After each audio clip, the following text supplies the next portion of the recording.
This company said they had it exclusively. Oh, did they? Sorry, I was talking from a company perspective. Eden Realty. Eden Realty. Hello, team. We are the Two Fat Brokers, and you are most welcome. I am Barney from Dubai. I'm Ben from Abu Dhabi. And today we have phantasmagorical news. It is not often I am proud to be associated with this man here, but today... This isn't a shameless plug, is it? Today of all days, What? my brother Blushing bride. has some fantastic news. Ben, share with us. Yes, it's not often that we plug our businesses on this podcast. We don't often plug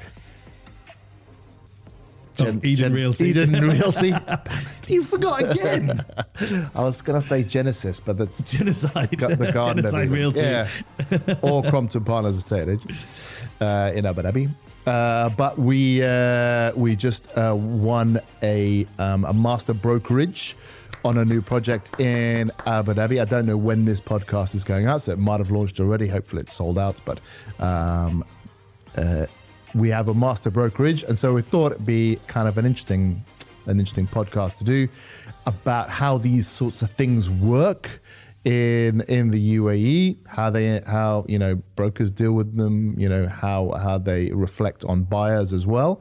So what a master brokerage is we're basically acting for the developer as their sales team on site. So there's a developer of a compound in Abu Dhabi. It's already built, it's already occupied.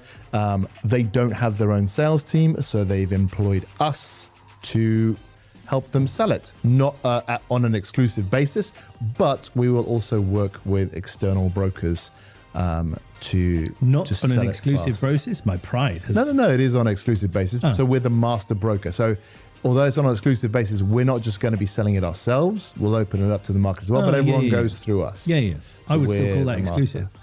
master. Yeah, but then we do work with other brokerages, so it's not like you can only work through us. No, you see, in Dubai, if you have something, you have exclusivity on something, doesn't mean only you can sell it. You just hold the listing. So anybody can buy it, but they come through you. You represent the seller exclusively. That's another cool thing that evil brokers do, is saying they've got something exclusive when they don't. Yeah. I think of one individual immediately, who shall remain nameless. Yeah. And they're like, oh, but this company said they had it exclusively. Oh, did they? Did they? Well, that's interesting. Show me the contract. Yeah. So, so we're the sales team on site, and we're, doing the marketing and doing the viewings and coordinating the brokerage. Cool, man. I'm super proud of and you. Stuff like That's that. wicked. Thank you very much. And how did you get this? Was it put out to tender, or did you approach them? No, it was put out to tender. They called us and asked us to tender for it. So we went through a few rounds of interviews, and and we won it. How were those interviews? What kind of things did they ask you? That's a great question. Were you at them? I was there. Yeah. No, I mean, generally about the market. I think when you're a developer and it's very dangerous to hire a company, particularly in a let's say a fractured market like Abu Dhabi. It's very difficult to hire a company to represent you who are going to do a good and straight and honest job, but also, what is a fractured market? Lots of brokerages. We'll come back. Let's say lots of brokerages. Interrupted. Yeah. It's very difficult and full of pitfalls, because a lot of brokerages get these exclusive, contracts, and they just want to sell it all themselves because they're incentivized. They get more commission if they sell it, and another broker will come with a client and they'll steal that client or not give the broker the right information, etc., which has happened quite a few times in Abu Dhabi. And so I think a lot of developers have been burnt. So it is very difficult to try and to make sure that you get a company who won't do that, and we won't do that. But obviously, we would say that even if we, anyway, I'll just going round in my own head there, try to be as honest as possible. But someone who will obviously represent the developer, but also, be even-handed with all the brokers in the market, because the developer obviously wants to spread out. What did you say to convince them that you are not one of those scumbags who would just keep it all to themselves? Yeah, I don't know. Maybe I've got a trustworthy face. No, but to be honest, this developer are very good in that they have asked us for a list of brokers that we will approach. They want to see the contracts with those brokers to make sure the brokers are getting the information that they need, and I hope they'll check up on us to make sure that we're treating those developers even-handedly. But there is a huge motivation for some agencies to do all the deals themselves and not split the commission with the other brokerages. So what we've done is we've incentivized the sales team on site to be paid exactly the same, no matter if the client comes from another brokerage or it's a walk-in or it comes from Crompton Partners, they get paid like the same. So they're not incentivized to, because there's a lot of even developers, and I think we spoke about this a couple of months ago, where the developers sales team get paid more if it's a direct client than if it's with a broker. Yeah, so an internal developers broker gets paid more commission if they do the deal directly. Yeah, exactly, with a walk-in. Why? Because they don't have to pay the commission to the broker. But they're paying more internally. Yeah, but less. Higher. But so let's say you're a broker who's working for the developer and you get 1% for a deal with a broker, but you get 2% for a walk-in. So they're saving whatever they're paying the broker, maybe 4%. They're saving 4%. They'll give 1 to their broker, so they're saving 2. So they save money in that way. So that's a dangerous. I think a very dangerous way to incentivize your team, because then other brokers are like, I don't want to do that. Flat fee regardless of where the No, but that's what I'm paying my team on the ground. Okay. Yeah. So regardless of what I get paid or where it comes from, my team get paid exactly the same. Okay. So they're not incentivized to try any funny business. And they're incentivized to work with external brokers because those brokers bring deals and they get paid on the deal. That's very much the structure of the secondary market. You're incentivized to do business with other brokers because they have lots of clients. Actually, because you get half the commission.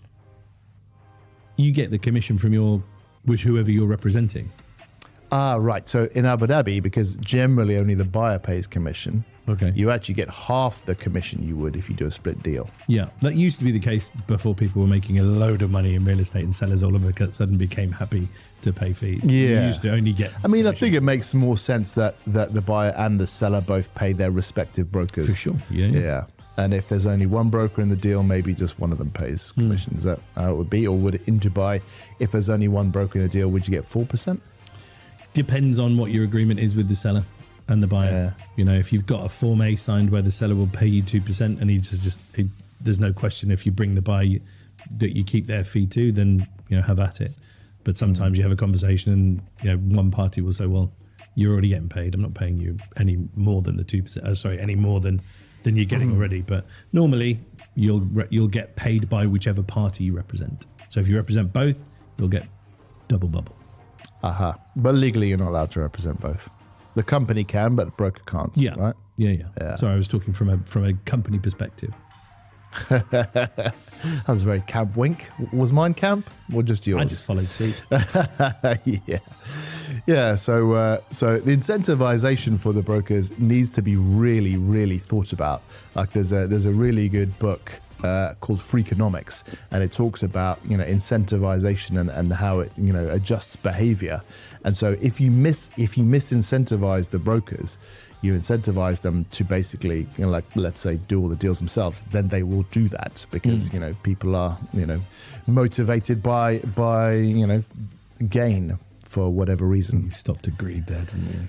No, I was trying to think of something else other than gain, because gain's kind of a bit boring. Motivated by incentives or something like that. But yeah, if you mess that up, you end up with a bad brokerage system, I think. And so you've got to be very careful about how that's done. So I've divorced my sales team on the ground from how Crompton Partners gets paid from the developer by having theirs as a flat fee. So hopefully then I can manage, my motivation, and I'm not like leading them into temptation. That sounds like a biblical verse.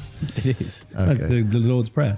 Lead us not into temptation. Yeah. So I'm, hopefully removing that so that they're happy to work with other brokers. And so, So why wouldn't this developer just have an in-house team that works with everyone? I mean, expertise, right? I mean, it's a relatively small project, so they would have to 312. That's quite big. I was telling Mum about it reasonable. yesterday, and I said it was about 160. So Yeah. Always downplaying my achievements, you know, to my I mum. like to puff up my own chest. Then. Yeah. Like I said, it's not often I'm proud of you. So when I am, I need to dumb it down a bit. Oh, feeling all. My heart's hurting.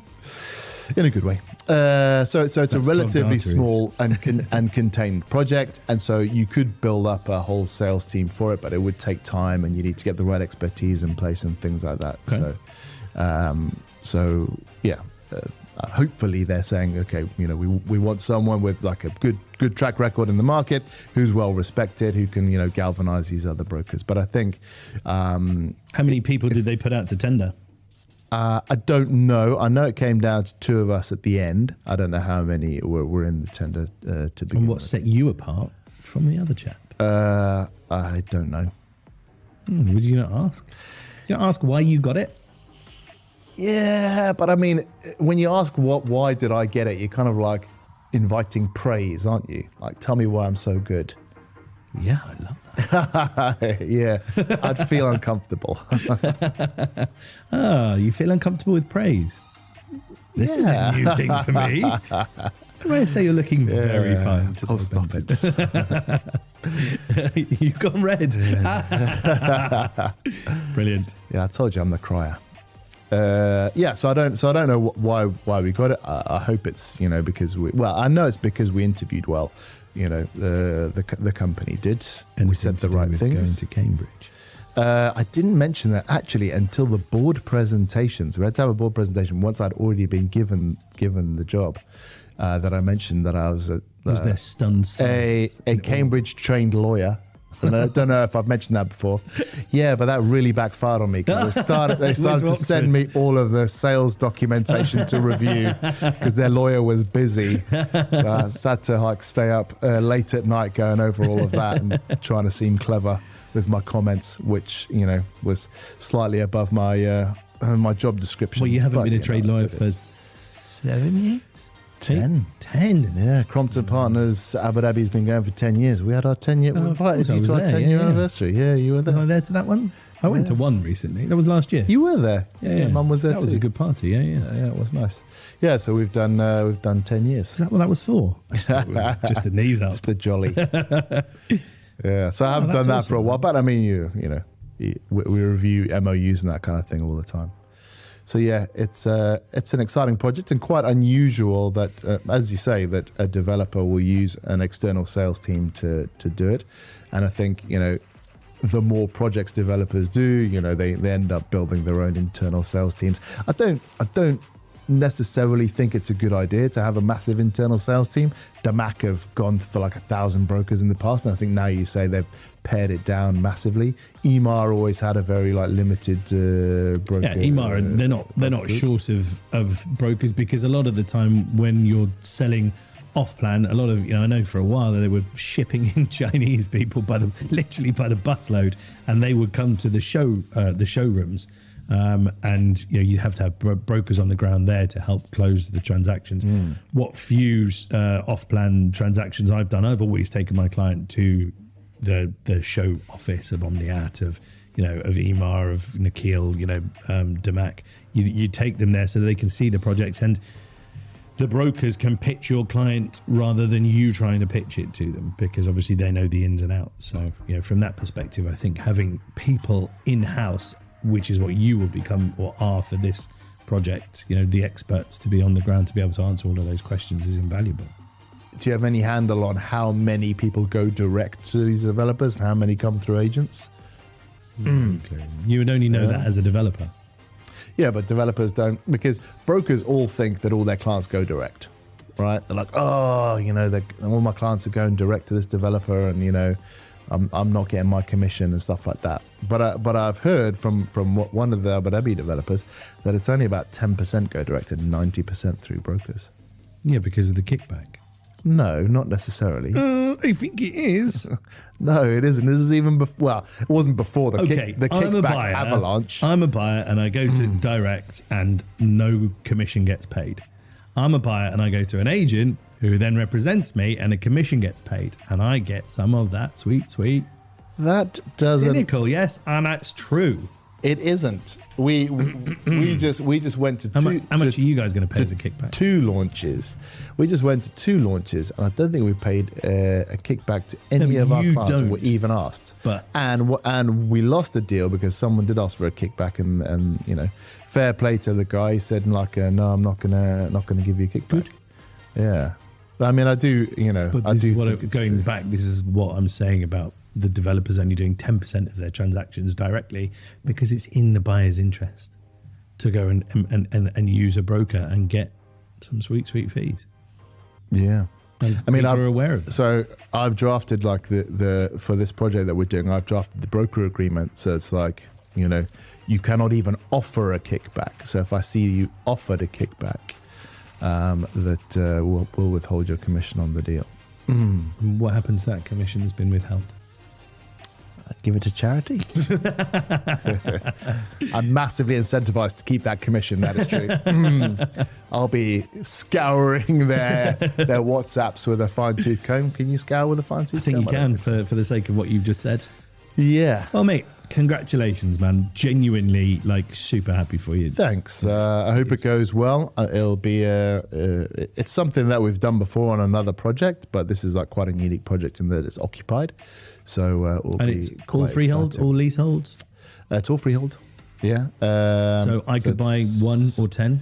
You could buy 1 or 10. Yeah. Amazing. Yeah. It's all tenanted at the moment. So the tenants will get the first right of refusal to purchase their own starting price? 3.4 million. For a 4-bed. Detached, semi-detached, terraced? We're calling them residences, so they're terraced. The house. A residence is a house. Well, I mean, we're calling them residences. It's all about marketing. So it's a townhouse, 4-bedroom townhouse, 3,300 square feet. And if they reach the market today for rent, what kind of return on investment do you think you'd be getting? You'd be looking at about 220, 230, I'd say. Okay. Yeah, for those entry level ones. Yeah, above 6. Yeah. Nice, man. Thanks. Appreciate and it. If you need any information, what is your Instagram handle, Ben? Because I know how much you check that. How does someone get in touch with you? Do you really give people your Instagram handle if they want to get in touch with you? You do? I mean, for email the address sake of this, yes, but you can give Talking Property 2.0. Ooh, nice. Yeah, thanks. And what's your telephone number? Because 1.0 I had to take down. Why? Let's not talk about that. I want to. Marketing in real estate is a fickle game. You can easily get yourself in trouble. And what is your office landline number so that people can call you if they need? I have no idea. Go get your phone out. Come on. This is an opportunity. We'll put it in the comments below, wherever this is being posted. All right, guys. Well, once more, I am very proud of you, dude. I am. Stop really saying happy. that. Really, it's the last time it's being immortalized. I'm telling Mum. We have been Two Fat Brokers. I have been Barney from Dubai. I've been Ben from Abu Dhabi. See you next time. Bye.